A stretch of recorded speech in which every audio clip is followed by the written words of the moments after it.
He was amazing. But both characters dissented from their leaders and went against the plan.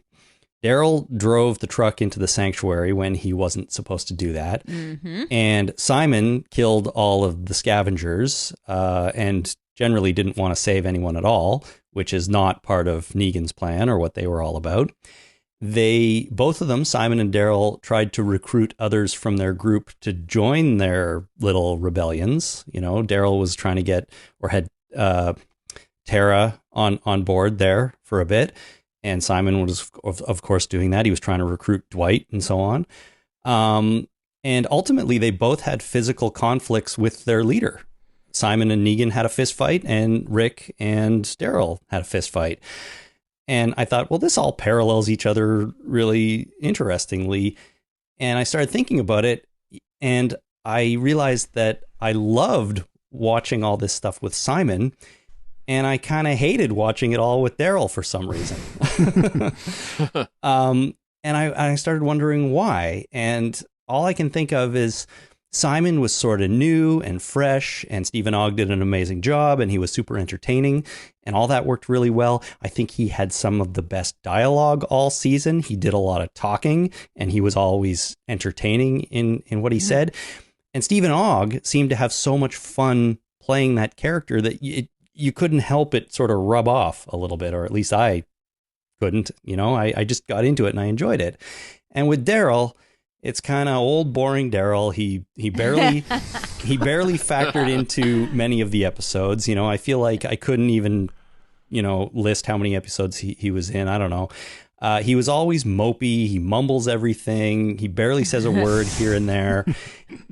And I just didn't get the feeling Norman Reedus has any sort of enjoyment playing that character anymore. And maybe that's too much of the character coming through, because I'm sure he doesn't mind. But so I really loved Simon. Wasn't so into Daryl, but they kind of had similar plot lines this season. And I just thought that was interesting. So I don't know. Finally, with Daryl, I still believe there's probably a lot of potential with the character, but for some reason, they haven't really known what to do with him in a long time. And he's almost been a background character for a few seasons now. God, well, they better figure it out. They better figure it out. Yeah, well, there's rumors that they're giving him $20 million to take over as lead or something. Yep, I know. And I can't even imagine how that's going to work with the way he is right now. So 20 million. Oh, shit! What were you going to say? 20 million would definitely make me less grumpy. So, well, there is that. Yeah. I actually don't. I feel like Daryl's one of the characters that I get the least, because I know he's been a fan favorite, and then I know that people are less excited about him over the last couple of seasons. Mm-hmm. And he's still at the Walker Strucker Con. He's, got miles and miles of lines of people waiting to get his autograph for his photo. But the fan base has seemed less excited about him. And to me, I don't feel like he's that different. I don't understand what changed, really. Like, I never was super excited about him, and I'm still pretty much the same level of excited about him. In the past, I think they've given him some moments of sweetness. And I mean, if you'll recall when Carol, way back in the day, didn't he bring Carol a flower after she lost Sophia? Or when she was looking for her, I think. There was a whole romantic interest between the two of them at some point while they were in the prison. Hinted at it, yeah. And even if not romantic, then at least sweet and friendly and flirty, and sort of he's had these nice moments. But he got broken in that prison, and listening to Easy Street over and over and over again would break anybody, let's face it. Yeah. So my guess is that this is completely intentional, and they've made him a harder, darker, more broken person because it fits with his character and what his character went through. Yeah, for sure. And he went after Beth too, and I thought that was kind of a little bit sweet, for that guy. Yeah. Right. Yeah, that was nice. The thing is, though, if he hasn't changed very much, maybe that's the problem. Like, we've known him from the beginning, and now he's sort of the same, but his hair's longer and darker, and he's just sort of the same old Daryl. And I think, Jason, the people at Walker Stalker are there for Norman Reedus. They're not there for Daryl. You know what I mean? Yes, I agree. And that's why he has such massive lineups still. So I don't know. Daryl, there's just something that I don't find interesting about him anymore. But they better figure it out if he's going to be the $20 million leading man. Yeah. He's in this game. Have you seen, what's the guy's name? Famous game maker from Japan is making this weird game called Death Stranding. And they keep showing these weird previews, and Norman Reedus is the star of it. Oh. Hideo Kojima. And it's, he's like carrying this jar thing with a fetus inside. Oh. And people can't tell what it's about, but the game creator is a genius, so hopefully it'll be great. It sounds a little weird. Yeah, it does sound weird. I haven't seen that, but if the guy's a genius, he must know what he's doing. We'll see. Yeah. All right, where are we? It's Karen, right? Yeah. I'm going to have to say for my number one, I really enjoyed Dwight's journey. I was not a fan of Dwight's until pretty much this season, but this season it all changed for me. I really liked him. And as I mentioned before, I'm a sucker for a really good redemption arc, and I thought this was a good one. And I'll miss Austin Emilio. If he really is gone, I'll miss him. He exited the show and left, and it was very sweet. Daryl actually in this to Dwight, Daryl showed him compassion in the end, and that was really nice and kind of unexpected. So there's something for Daryl. And when he gave him the truck and said, "Go find her," I mean, that was really sweet. He went back to the cabin and he found the note that said D honeymoon, and then it had the infinity symbol. And I'd like to think that he goes and finds Sherry and that they're happy somewhere. I mean, what are the odds? Probably pretty small. It is in fact The Walking Dead, but still, I like that, and it makes me happy. I would bet you a beer that we are going to see him again. Really? We're going to see Dwight again, and I think we're going to see Sherry again. Yeah. But they'll come back. You know what? I forgot I'll take that beer bet. Sure. I forgot about that little bit with Daryl there. So I'm glad you reminded me, because that is a point for Daryl. That was a good moment too. It was. It was. Yeah. Mm-hmm. For Daryl and Dwight. I agree with you. I thought Dwight's arc this season was awesome, and I never forget that he was such a dick when he came back, because he's had such a hard time with Negan, and he got ironed, but he decided to come back anyway and be one of his enforcers, and then he really just, even worse than Eugene, was mean to the people that he dealt with. But then making sandwiches. Yeah, and cutting in line. He what a jerk.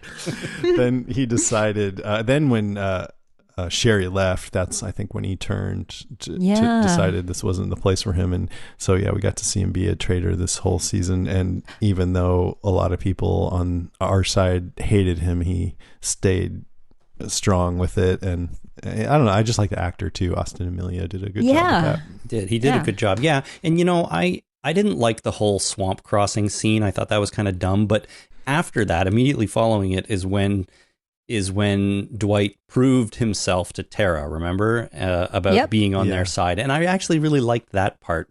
I was ready for her to kind of, I don't know if forgive is the right word, but at least understand that he is actually trying to help, and he's on their side now. And I appreciated that bit with him too. I'm liking this season more as we talk it over. It's funny. Good. Funny how that happens. Yeah. Yeah, I really am. Okay, I think it's my turn, right? So it is. Hints of the future contained in this season. There's a few, maybe. Carl gives Judith his hat in his death episode and says, before Mom died, she told me that I was going to beat this world. I didn't, but you will. I know you will. That's not a very comforting thing to say. Mom told me this and now I'm dying, but I'm sure you'll be You'll fine. be fine. You'll be fine. She didn't mean me. She meant you. Take my lucky hat. Good luck. Yeah. Right. But anyways, I think Judith will be important to the series going forward, especially if there's some kind of a time jump or something. Yeah. I think she will. I hope so. We had Alden, the nice savior dude who's trying to appeal to Maggie, and she finally seemed to accept him. And he's reading Georgie's book. What was it called? I forget. Yes, How to Build a Windmill. Yeah. The key. I think that was the name, yeah. The subtitle was How to Generate Energy in Your Zombie Apocalypse Compound. For dummies. For dummies, right. So anyways, I have the feeling that he's going to be pushing for that, He's got that attitude, and he's going to want to be productive and helpful and not necessarily be so focused on killing Negan like some other person might be. Then what else? Negan's in jail, so who knows what that's going to be, but I'm interested to see what's going to happen with that. It's something different anyway. Georgie, we've already talked about, but I'm sure she'll be back, and who knows, knowing this show, she's probably evil as hell or something. Not with a van like that. Yeah, probably not. Yeah, with that van, she's got to be cool. I think she is too, but I still think everything's going to somehow go wrong and many people will die. It is The Walking Dead, Jason. It is The Walking Dead. And then we have the whole tantalizing thing with Maggie at the end where she's saying Rick was wrong to do what he did, Michonne too, so we're going to bide our time, wait for our moment, and then we're going to show him. And a lot of people didn't like that moment. It does seem a little extreme, but her whole thing this season was wanted to kill Negan for revenge, and Rick is the one who got in the way of that, and now he's got Negan captive. And when she says we're going to show him, that doesn't necessarily mean she's going to kill Rick. No. So I think it might be a little like, but it was a good dramatic moment, and I think now that Negan is under control, they're going to have to find new stories to tell, and maybe this will be something interesting, internal conflict among the people we know versus bringing in some other bad guy. Yep. So it's different, and I'm excited to see what will happen. Maybe she means we'll show him, meaning like they're going to start to create some sort of really nice drawings. I mean, they didn't say. Yeah. Yeah, take it very literally. Here's Negan hitting Glenn and see his eye popping out. Remember? That was a big deal for me. Drawing. Remember? She's got a whiteboard. He's sitting there in front of the whiteboard. Yeah. I think they may have telegraphed. I mean, I don't know. It was really interesting to me in episode 1 when Rick said to Maggie as they were preparing to go out to war, Hilltop's lucky to have you. And then she goes, you showed me how to be someone worth following. And he goes, good. After this, I'm following you. Yeah. And that made me wonder if he knew, if Andrew Lincoln already knew at that point that he was leaving the show and they were trying to set it up for that or something. Maybe. Yeah, maybe. I didn't like that scene between them, the scene with Maggie at the end where she was conspiring a little bit. Uh-huh. But, actually hearing you talk about it and a little bit of perspective helps a bit. But I also can't help but think, knowing what I know now about Andy Lincoln leaving and possibly Lauren Cohan having some issues, I actually think it takes on a whole different, just a whole different meaning now. Yeah. And Yeah. I feel like the first half of next season might be a huge conflict between Maggie and Rick. Right. I think you might be right. And we didn't know any of that at the time, or we didn't know either of these people were going anywhere at the time. So it's funny how the real world stuff can impact how you feel about something in the show. Mm-hmm. Yeah. True. And it's unavoidable. I wonder if she's going to finally be pregnant the next time we see her. God, I don't know.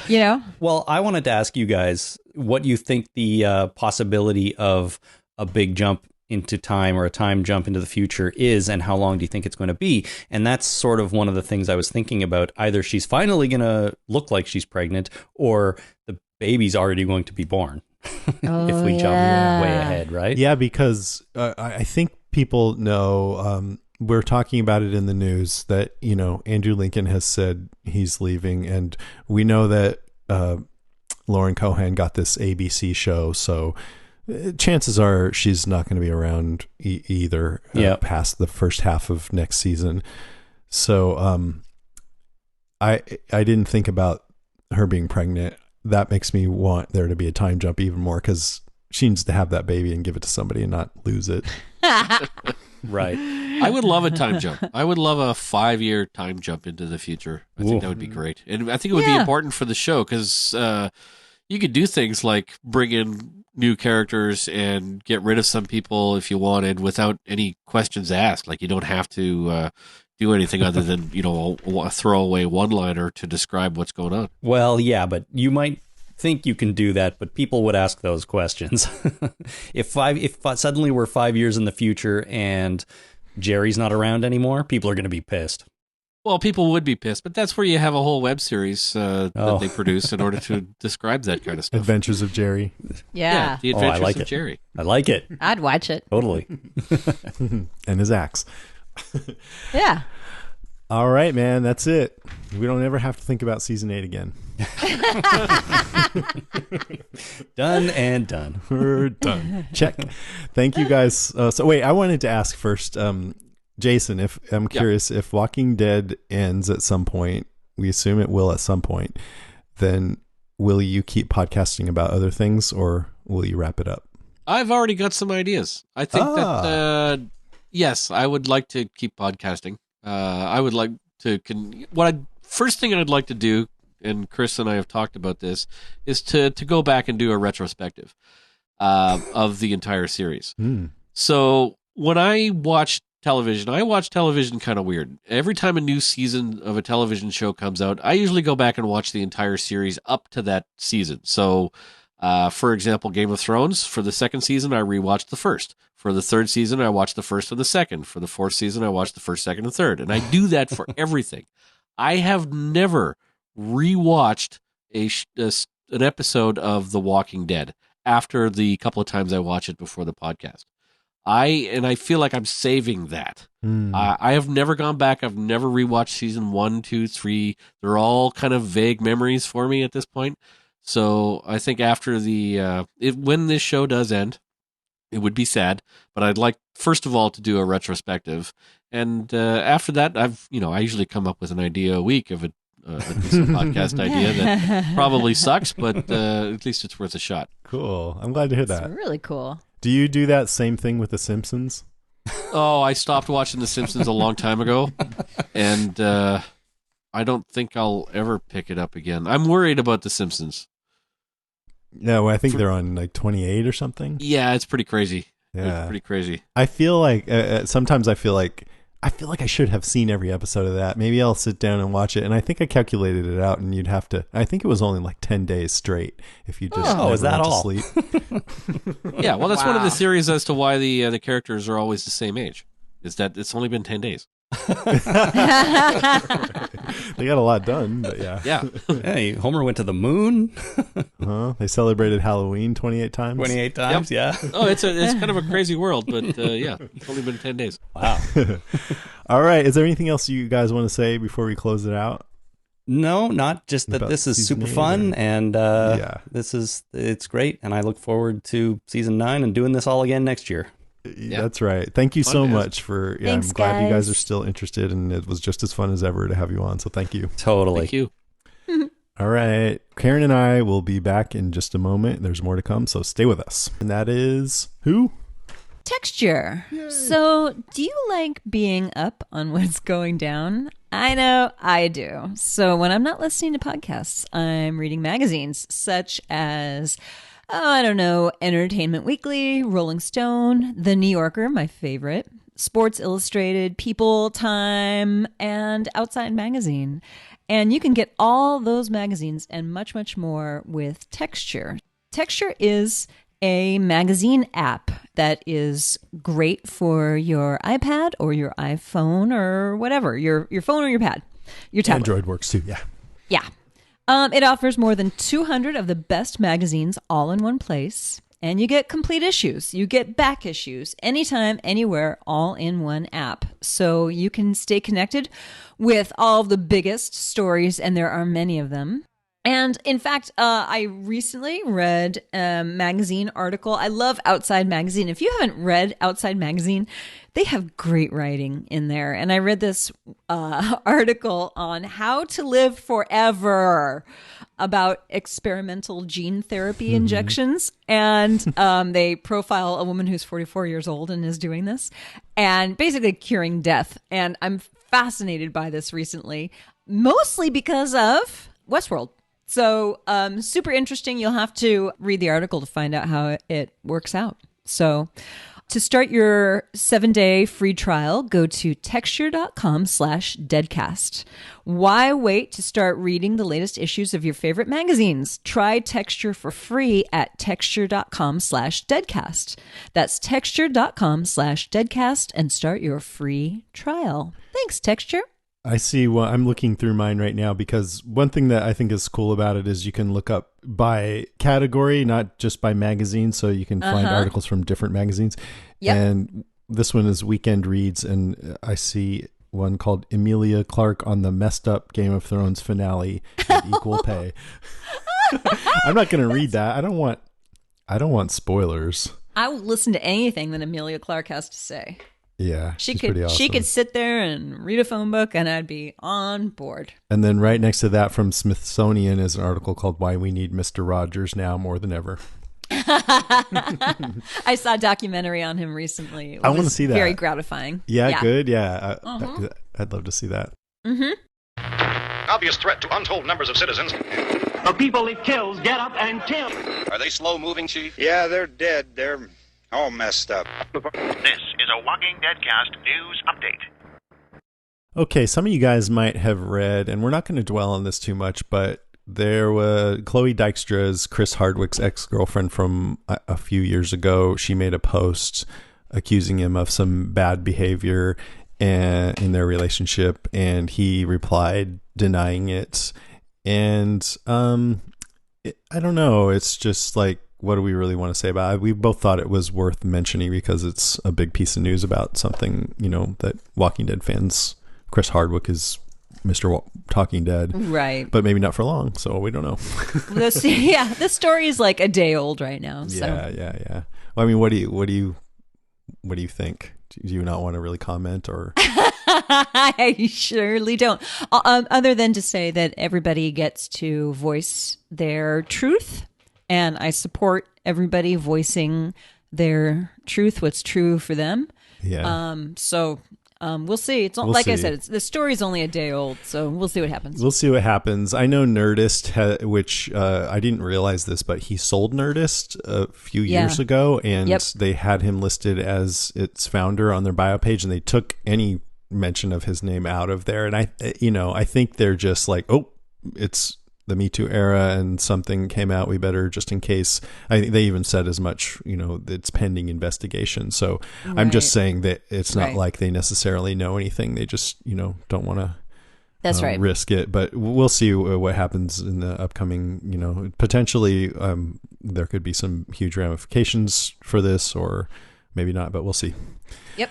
All right, next. Now, Lucy and I talked about this last time, but I wanted to talk to you about it. So I told you guys listening, this is such a big piece of Walking Dead news that's going to be everywhere. So we're just going to talk about it openly, and hopefully you guys are all right with that. But it's been reported that Andrew Lincoln is going to be leaving the show halfway through next season. And Lauren Cohan has a show on ABC, and they're saying that she's probably going to only be around for the first half too. So how are you feeling about that? I'm not surprised. They've both been around for the duration, and him more than her, but they've both worked hard, done it, and quite frankly, I mean, they've been on this show for a long time, and I'm going to be sad to see them go. I like both their characters, but it's kind of it's kind of also an indication, perhaps, to AMC that they should be thinking about wrapping up the show at some point. Yeah, I think so too. She's been around almost as long as him, but one season less. But I think for him, I don't know. I do feel like Chandler leaving might have had something to do with it, but I feel like he's just ready. You know, he's been on the show and been the lead, and he's given it his all. Yeah, and we, by the way, if people listening to the podcast are like, why didn't you talk about Carl dying? It's because we did on the Talking Dead cast. Hopefully you guys have listened to that. Yeah, right, because we did go in depth about Carl and how much we're going to miss Carl, and what his death means. So that's why you didn't hear it. Yeah. So with Lauren Cohan, on the other hand, it seems like they were grooming her to take over as the lead. Yep. And then there was all this stuff about her not holding out for equal pay and going out in pilot season. And she got this flashy pilot with ABC about this spy show. And so I don't know. I think AMC might have blown it there. Yeah, I think so too. Lead. They are, I mean, I don't actually know this to be true, but rumors have been swirling that they are cheap. So, but now they're maybe giving Reedus $20 million. I mean, if that's true, then they're probably like, oh shit, we're losing everybody. We better fork out over the dough. Right. Yeah, exactly. So we'll see. We'll see. Well, there was a poll on Reddit, and there were a few interesting questions. I'll ask you the questions, and then I'll reveal what the poll answers Excellent. said. Should Rick leave the area or die? Oh, he'd have to die. He can't just up and leave. I'd love him to up and leave. But, okay, well, that's what they want to know. What you want, not what. You think. I want him to leave. Say, you know what? I'm gonna go see what's going on somewhere New else. York City is just fine. No, he's like, I've had enough of this. See you, chumps. 8 years. I'm outie. You people. No, I don't actually want him to leave like that. I guess mostly, I don't want him to die either. Yeah. At least there really isn't a middle ground. Leave then, right? I mean, who knows how, but maybe him and Michonne could go off. Maybe he goes on a noble quest. Like maybe they run low on antibiotics, and he's like, I'm gonna go get some antibiotics. Find some, and he never. And then comes we just back. never see him again. Yeah. Well, the poll answered 49% leave, 51% die. So pretty close to even. Pretty tied, yeah. Should The Walking Dead end after Rick departs? They should make this the last season, yes. Yes. I knew you were going to say that. 72% of people agree with you. Oh, wow. That's a lot. Yeah. Note Which AMC. character should become the centerpiece of the show? Judith. Well, 20% said Judith. 12 said Carol. 14 Michonne. 15% Daryl.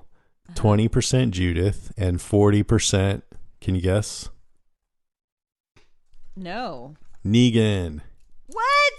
That's what 40% of the people said. Because he was all nice in Carl's dream vision in the garden. Oh, yeah, he was. Yeah, with the tomatoes or whatever. And then the last question is, will you keep watching after Rick leaves? Yes. Okay. You could just not watch and still do the podcast. Can I? Yeah. Cool. It'll be all fun. Right. I'll tell you what happens. It's a deal. I'll just summarize it. 36.9% said maybe, 44.3% said no, and 18.8% said yes. So wow. A lot more no's and maybes than yes. Yeah. Although who knows? A lot of people say they're going to not watch a show and then they end up watching it anyway. Well, as you said, the ratings are down, but there's still the most popular scripted television show on regular TV, right? On cable. But I think that this is going to be huge downhill from here on out. Oh, really? Yeah, I really do. This is the end coming up here. Yeah. I hope they go out well. I'm going down with the ship. Okay, that's it for that. Now, the last item is potentially pretty spoilery, I would say, for something cool next season that I was excited to read. I wasn't bummed that I read it, but just want to warn you guys in case you don't like any spoilers, you should skip to the next section right now to the listener feedback. Okay, so It's been reported that John Bernthal's earlobes have been spotted on the Walking Dead set along with the rest of John Bernthal during the filming of season 9. What? So, with Andrew Lincoln leaving, maybe it's a ghost Shane or a flashback or something. Oh, yeah. Cool, Ghost right? Shane. Ooh. Ghost yeah. Shane making out with Ghost Lori. Come on over. It's great here. It's okay. Carl. They're all there. Oh, wow. That's crazy. Wait, he's in, isn't he in Punisher or something? Yeah. I mean, people do more than one show. You know what? They didn't see him actually filming, but I presume that they'll have some scene. He's been back before when they were in Woodbury. There was a vision of Shane for a second there. Oh, no kidding. Mm-hmm. I don't remember that. Rick went and infiltrated, and there was lots of gunfire, and one of the guys for a second looked like Shane to him. Ah. But anyway, that's it for the news. Let's move on to Listener Moans, Groans, and Grunts.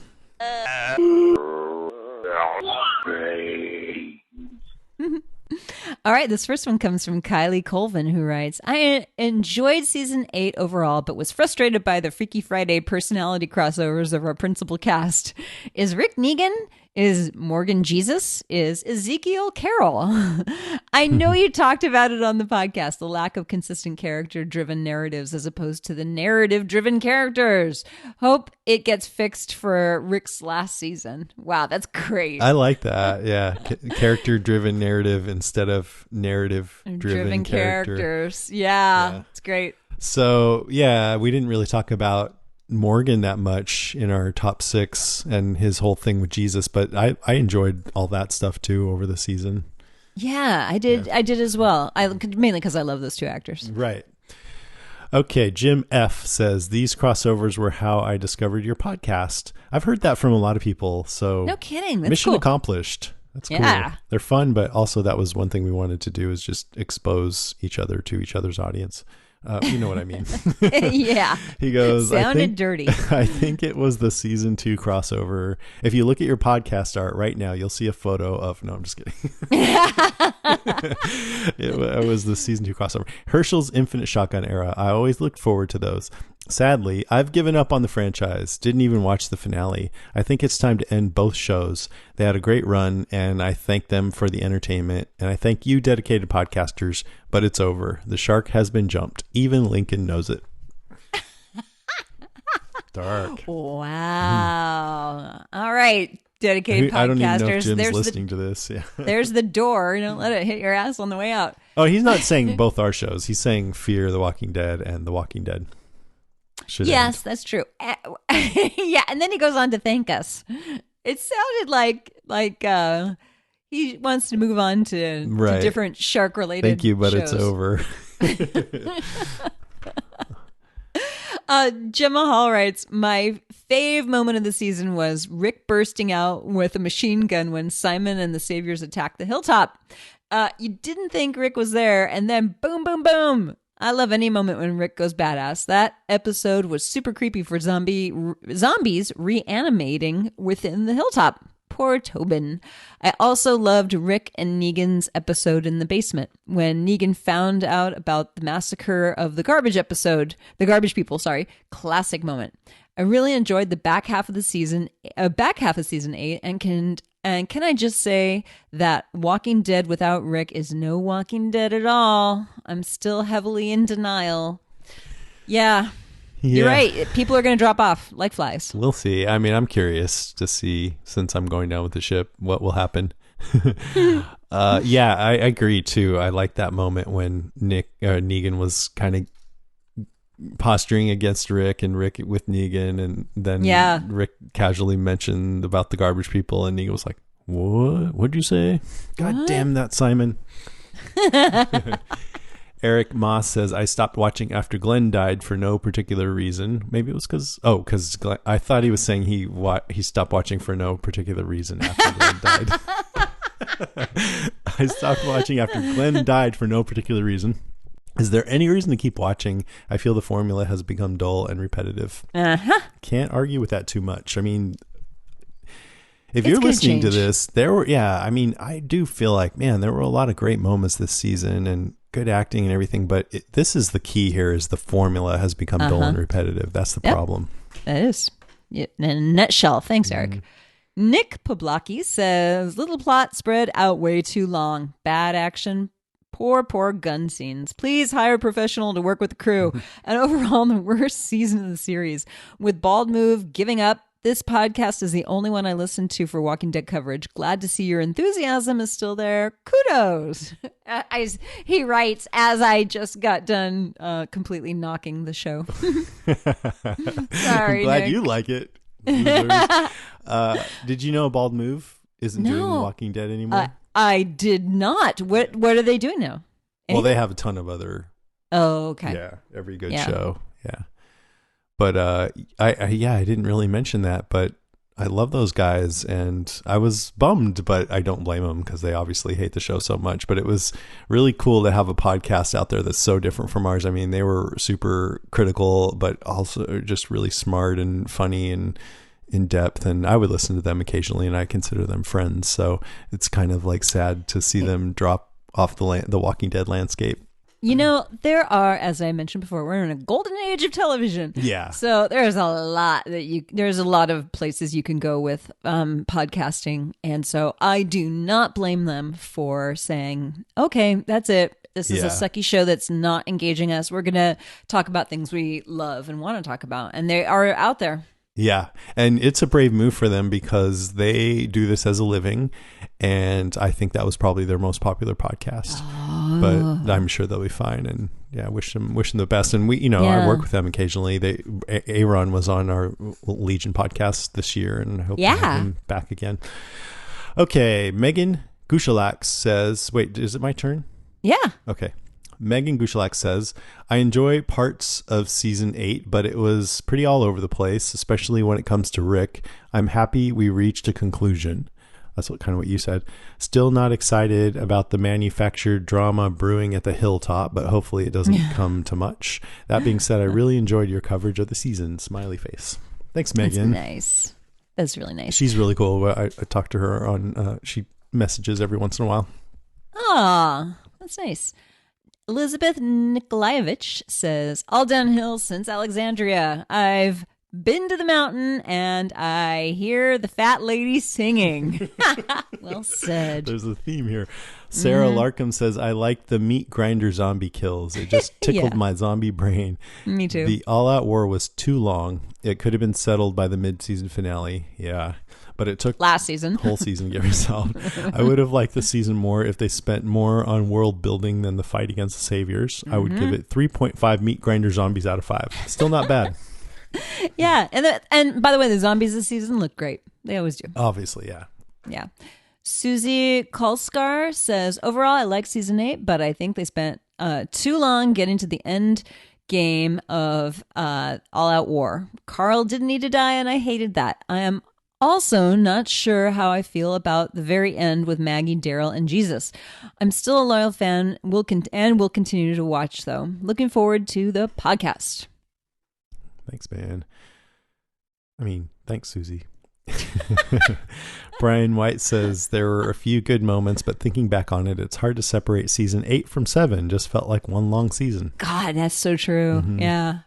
Lindsay Schlicht says, let's put it this way. I still watch so I can listen to the podcast. It's been downhill ride for me since Glenn died.